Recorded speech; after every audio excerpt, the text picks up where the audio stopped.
जब सत्यभामा को हुआ रूप का घमंड। श्री कृष्ण भगवान द्वारका में रानी सत्यभामा के साथ सिंहासन पर विराजमान थे। निकट ही गरुड़ और सुदर्शन चक्र भी बैठे हुए थे।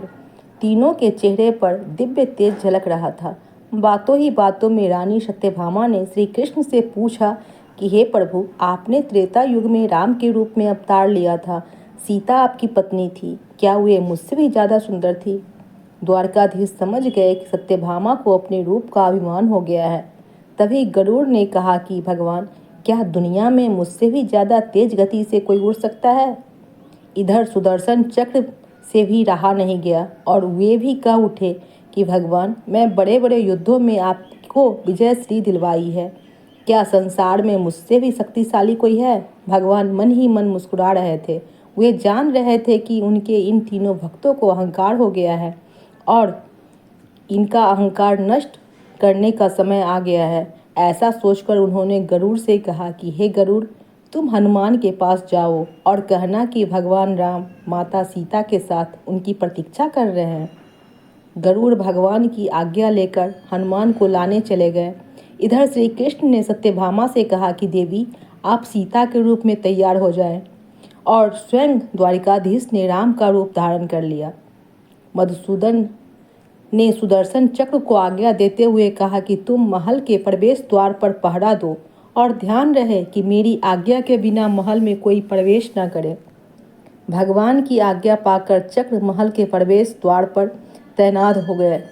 गरुड़ ने हनुमान के पास पहुंचकर कहा कि हे वानर श्रेष्ठ, भगवान राम माता सीता के साथ द्वारका में आपसे मिलने के लिए प्रतीक्षा कर रहे हैं।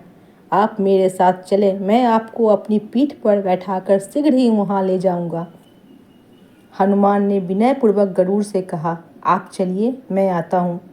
गरुड़ ने सोचा, पता नहीं यह बूढ़ा वानर कब पहुँचेगा। खैर, मैं भगवान के पास चलता हूँ। यह सोचकर गरुड़ शीघ्रता से द्वारका की ओर उड़े। पर यह क्या, महल में पहुंचकर गरुड़ देखते हैं कि हनुमान तो उनसे पहले ही महल में प्रभु के सामने बैठे हैं। गरुड़ का सिर लज्जा से झुक गया। तभी श्री राम ने हनुमान से कहा कि पवन पुत्र, तुम बिना आज्ञा के महल में कैसे प्रवेश कर गए? क्या तुम्हें किसी ने प्रवेश द्वार पर रोका नहीं? हनुमान ने हाथ जोड़ते हुए सिर झुकाकर अपने मुंह से सुदर्शन चक्र को निकालकर प्रभु के सामने रख दिया। हनुमान ने कहा कि प्रभु, आपसे मिलने से मुझे इस चक्र ने रोका था, इसलिए इसे मुंह में रख मैं आपसे मिलने आ गया। मुझे क्षमा करें। भगवान मन ही मन मुस्कुराने लगे।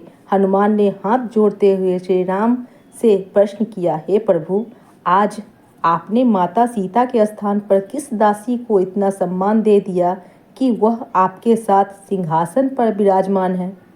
अब रानी सत्यभामा का अहंकार भंग होने की बारी थी। उन्हें सुंदरता का अहंकार था जो पल भर में चूर हो गया था। रानी सत्यभामा, सुदर्शन चक्र और गरुड़ जी तीनों का गर्भ चूर-चूर हो गया था। वे भगवान की लीला समझ रहे थे। तीनों की आंखों से आंसू बहने लगे और वे भगवान के चरणों में झुक गए। अद्भुत लीला है प्रभु की।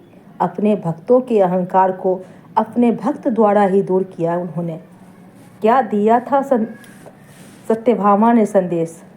सार, जीवन में कभी भी अहंकार नहीं करना चाहिए। जरूरी नहीं कि आज जो आपके पास है वह कल भी होगा। अपने अंदर जरा सा भी अगर अहंकार आने लगे तो स्वयं ठाकुर जी हमसे दूर हो जाते हैं। ठाकुर जी को निस्वार्थ भक्तों की ही ज़रूरत है, अहंकार की नहीं। जय श्री कृष्ण। पोस्ट पसंद आई है तो लाइक, सब्सक्राइब और कमेंट करें। धन्यवाद।